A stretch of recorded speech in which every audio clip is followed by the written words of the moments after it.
Hi friends, అందరూ ఎలా ఉన్నారు? మేమైతే బాగున్నాము. ఫుల్ వర్షం కానీ ఫ్రెండ్స్, ఈ వర్షానికి మేము పుట్టగొగులకు పోయినాము. మొన్న మా మధ్య పెట్టినాడు కొన్ని, నేను చెప్పినా కదా, మా ఆయన వాళ్ళ తమ్ముడు కొన్నేను ఆ రోజు చేసిన పిల్లలు తిన్నారు ఇష్టంగా. అందుకే ఈరోజు పని అంతా అయిపోయిన తర్వాత ఎట్టైనా కానీ ఏడైనా ఉంటాయని పోయినాము. అంతా తిరిగి అల్లాడినాం ఫ్రెండ్స్, ఏడే కానీ లేవు. కానీ చివరి మూమెంట్లో వచ్చేటప్పుడు కొన్ని దొరికినాయి. చాలే ఈ పూటకి కూర కానీ తెచ్చినాను. ఇంతవరకు వంట కూడా చేయలేదు. ఇప్పుడే వచ్చి అన్నీ క్లీన్ చేసి ఉప్పు పసుపు వేసి గ్యాస్ మీద పెట్టినాను, ఉడుకుతున్నాయి.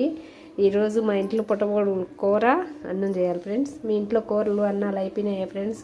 నాకు మా ఇంట్లో అయితే ఇంకా చేయలేదు, చాలా లేట్ అయిపోయింది ఇప్పటికి ఇది 3వ సారి ఫ్రెండ్స్ పుట్టగొడుగుల కూర తిన్నాము. ఐసాక 3 సార్లు తిన్నాము, పుట్టగొడుగులు కూడా 3 సార్లు తిన్నాము. ఓకే ఫ్రెండ్స్, మా నాగధార ఛానల్ శివకుమారి నచ్చితే లైక్ చేయండి, సబ్స్క్రైబ్ చేయండి ఫ్రెండ్స్. బాయ్.